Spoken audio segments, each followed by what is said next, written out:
सुप्रभात बच्चों। आज हम लोग हिंदी विषय के अंतर्गत कक्षा 4 विषय हिंदी के अंतर्गत पढ़ेंगे मुफ्त ही मुफ्त। यह कहानी गुजरात की है, गुजरात की लोक कथा है ये, और जिसमें बच्चों ये बताया गया है कि भिखू भाई हैं, वहां के एक व्यक्ति हैं जिनका नाम भिखू भाई है।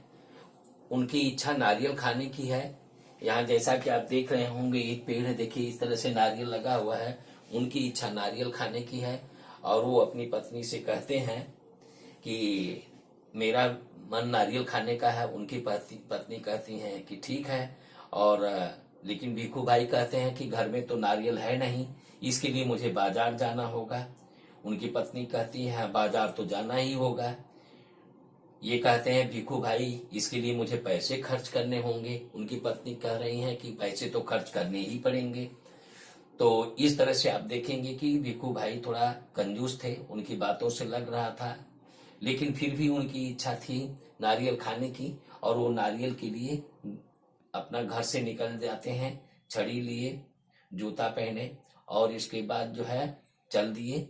जाते जाते बाजार में उनको नारियल बेचता हुआ एक नारियल वाला दिखा। बाजार में उससे पूछते हैं नारियल वाले से, ए नारियल वाले, तुम नारियल कितने में दोगे? तो नारियल वाले ने कहा कि 2 रुपये में काका। तो ये बोले कि 2 रुपये? फिर नारियल वाले ने कहा यदि 1 रुपये में चाहिए तो मंडी चले जाओ। नारियल वाला मंडी जाता है। मंडी में जो है जाता है तो वहां बहुत सारी चीजें बिक रही होती हैं, नारियल भी है। तो नारियल वाले से पूछता है कि नारियल कितने में दोगे भाई?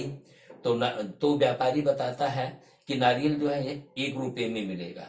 फिर ये भिखू भाई कहते हैं कि नारियल 1 रुपये में दोगे, 50 पैसे में दो। फिर नारियल वाले ने, वो व्यापारी कहता है कि अगर आपको नारियल 50 पैसे में लेना है तो आप चले जाओ बगीचे में। तो नारियल वाला फिर वहां जाता है, बगीचे में चला जाता है, नहीं बंदरगाह चले जाओ, बंदरगाह जाओ। तो बंदरगाह जाता है तो वहां पर जो है देखता है कि नारियल बिक रहा होता है, नाव पर बहुत सारे नारियल है, और जो है ये नारियल वाले से पूछता है कितने में दोगे नारियल? तो नारियल वाले ने कहा कि 50 पैसे में काका। तो बोले 50 पैसे? 50 पैसे तो बहुत, इतना दूर चलकर आया हूं, फिर भी 50 पैसे, 25 पैसे में दो। फिर वो जो है नारियल वाला, वो व्यापारी कहता है कि अगर आपको नारियल चाहिए 25 पैसे में तो बगीचे में चले जाओ, यहाँ से बस थोड़ी दूर पर है। फिर जो है भिखू भाई पैदल चलते हुए कहते हैं कि जब इतना दूर आया हूं तो अब तो थोड़ी ही दूर रह गया। फिर वो पैदल चलते हुए जल्दी से बगीचे में पहुंचते हैं। बगीचे में पहुंचकर वो कहते हैं कि वहां देखते हैं बहुत सारे नारियल हैं। नारियल वाले से कहते हैं कि नारियल कितने में दोगे? भिखू भाई को नारियल वाले ने बताया कि 25 पैसे में काका। ये कहते हैं 25 पैसे? इतना दूर चल के आया हूं और मैं थक गया हूं, मुझे एक नारियल फ्री में ही दे दो, मुफ्त में ही दे दो न। तो फिर वो नारियल वाला कहता है कि अगर मुफ्त में चाहिए तो तुम चले जाओ, ये रहा पेड़, और जाओ वहां से बहुत सारे नारियल तोड़ लो। इसके बाद वो नारियल वाला, भिखू भाई खूब खुश होते हैं और जाते हैं नारियल तोड़ने, पेड़ पर चढ़ने लगते हैं। भिखू भाई जैसे ही पेड़ पर चढ़े और एक बड़े से नारियल को पकड़ना चाहे, पकड़ लिए, तब तक उनके पैर जो है पेड़ से हट गए और नारियल को पकड़कर झूलते रह गए। इसके बाद वो जो है नारियल वाले से मदद मांगते हैं। भिखू भाई, नारियल वाले ने कहा नहीं, पैसे नहीं, खरीदना नहीं, सब फ्री में चाहिए, तो आप तोड़ लो ना। इसके बाद जो है उधर से एक ऊंट वाला जा रहा था। भिखू भाई ने उस ऊंट वाले से विनती की कि मेरे पैर को पेड़ से जो है लगा दो। तो वो ऊंट वाला उधर किनारे ले जाकर, पेड़ के पास ले जाकर, ऊंट की पीठ पर खड़े होकर उनके पैर को पेड़ से लगाना चाहा, पेड़ से उसमें लगाना चाहा, पेड़ के पास में उसके पैर को। तब तक ऊंट जो हरे हरे पत्तों को देखकर खिसक गया। जैसे ही हरे हरे पत्तों को देखकर ऊंट खिसक जाता है, तब तक जो है ऊंट वाला भिखू भाई के पैर को पकड़े लटके रह गए। अब जो है नारियल के चक्कर में भिखू भाई और ऊंट वाला दोनों जो है लटक लटक रहे हैं। इसके बाद देखें, तब तक उधर से एक घुड़सवार जा रहा था। भिखू भाई ने घुड़सवार से कहा, घुड़सवार भी वहां जो है पहुंचा और कहा कि हमारे, ये भिखू भाई बोले कि हमारी मदद कर दो भैया। तो घुड़सवार ने अपने घोड़े के ऊपर पीठ पर खड़े होकर उसके पैर को नारियल के पेड़ से लगा पकड़ाना चाहा। तब तक जो है घास खाने के चक्कर में घोड़ा भी घूम वहां से खिसक जाता है। इस तरह से ये जो है ये भी जो है घुड़सवार भी उसके पैर को पकड़े रह गया। अब घुड़सवार कहता है भिखू भाई से, भिखू भाई नारियल को जब तक कोई बचाने ना आए नारियल को मत छोड़ना, मैं तुम्हें 1 रुपये दूंगा। यह सुनकर ऊंट वाले ने भी कहा, भिखू भाई अपना हाथ मत छोड़ना, नारियल ऊपर से मत छोड़ना हाथ, मैं तुम्हें 2 रुपये दूंगा। इस तरह से भिखू भाई देखे कि इतने सारे पैसे मिल रहे हैं, उन्होंने जो है जैसे ही इतने सारे पैसे कहा, हाथ ऊपर से छोड़े और सीधे जो है जमीन पर आ गिरे। तब तक एक नारियल भी बड़ा सा उनके सिर पर आकर गिरता है। इस तरह से वो लालच के चक्कर में नारियल को जो है लेने के चक्कर में जमीन पर गिर जाते हैं और एक नारियल उनके सिर पर आकर गिरता है, जो उनको मुफ्त ही मिलता है। इस तरह से इस कहानी से बच्चों हमें ये शिक्षा मिलती है कि हमें जो है लालच नहीं करना चाहिए। ठीक है, तो यहाँ पर देखें लालच करने का परिणाम ये हुआ कि वो सीधे नीचे जमीन पर आकर गिरे। बच्चों अब आप बताएंगे, कुछ हम आपसे प्रश्न पूछ रहे हैं। मुफ्त ही मुफ्त कहाँ की लोक कथा है? मुफ्त ही मुफ्त गुजरात की लोक कथा है। ये जो है कहाँ की लोक कथा है? गुजरात की। तो इसका उत्तर हो जाएगा गुजरात। गुजरात की लोक कथा है, मुफ्त ही मुफ्त गुजरात की लोक कथा है। तो पहला आप देख लेंगे, मुफ्त ही मुफ्त कहाँ की लोक कथा है? गुजरात की लोक कथा है। भिखू भाई क्या खाना चाहते थे? भिखू भाई नारियल खाना चाहते थे।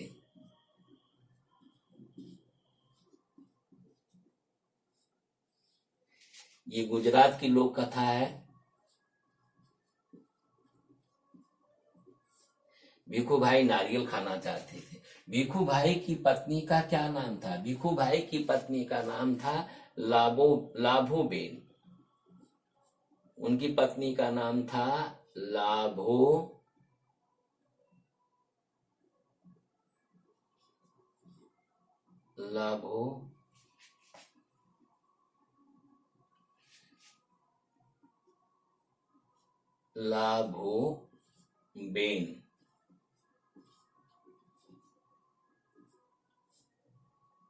भिखू भाई की पत्नी का नाम था लाभोबेन। नारियल के लिए भिखू भाई को कहाँ कहाँ जाना पड़ा? नारियल के लिए भिखू भाई को सबसे पहले बाजार जाना पड़ा। बाजार के बाद उनको जो है बंदरगाह जाना पड़ा। बाजार के बाद उनको मंडी जाना पड़ा। मंडी के बाद उनको बंदरगाह जाना पड़ा। बंदरगाह के बाद उनको बगीचे में जाना पड़ा। और देखेंगे कि अलग अलग जगहों पर नारियल के अलग अलग दाम थे। देखेंगे बाजार में नारियल का दाम 2 रुपये, मंडी में नारियल का दाम 1 रुपये, और इसके बाद जो है बंदरगाह पर नारियल का दाम 25 पैसे, और बगीचे में गए नहीं, वहां पर 50 पैसे बंदरगाह पर, और बगीचे में 25 पैसे। और वहां गए तो वहां उनको पेड़ पर फ्री ही मिलना था, जहां से वे सीधे नीचे आए। इस तरह से देखें अलग अलग जगहों पर अलग अलग दाम थे। लिंग बतलो, अभी आप देखेंगे इसी पाठ से कुछ व्याकरण है जिन्हें आप देखेंगे। लिंग बदलो, काका का स्त्रीलिंग और पुल्लिंग होता है। देखें काका का यहां पर हो जाएगा काकी। नाना का यहां पर देखेंगे नाना का नानी। मालिका, मालिन,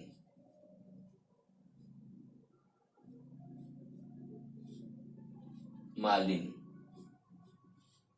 और देखेंगे बच्चों कुछ यहाँ पर संज्ञा दी गई है, इनके विशेषण शब्द लिखने। विशेषण शब्द वे शब्द होते हैं जो संज्ञा की विशेषता को बताते हैं। जैसे यहाँ पर नारियल शब्द जो है संज्ञा है, इसकी विशेषता बताने वाले शब्द हम यहाँ पर लिखेंगे। यहाँ पर हम लिख सकते हैं कच्चा नारियल या बड़ा नारियल। कच्चा नारियल, बड़ा नारियल, कुछ भी लिख सकते हैं। यहां पर देखेंगे बरगद, तो बरगद पेड़ उसमें आया है, बरगद। बूढ़ा बरगद या पुराना बरगद। बरगद एक पेड़ है, बूढ़ा बरगद लिख लें, चाहे हम लिख सकते हैं पुराना बरगद भी लिख सकते हैं, उसमें बूढ़ा तो आया ही है। चाहे तो हम पुराना बरगद लिख सकते, बहुत पुराना पेड़ था बरगद का, तो पुराना बरगद। और देखेंगे रुमाल, रुमाल, सफेद रुमाल। रुमाल कैसी है? सफेद है, तो यहां पे लिखेंगे सफेद रुमाल। बच्चों इस तरह से देखेंगे, पूरी कहानी का सारांश देख लिए, प्रश्नों के उत्तर देख लिए, लिंग बदलो ये भी कर लिए आप, और दी गई संज्ञा के लिए विशेषण भी आप लिख लिए।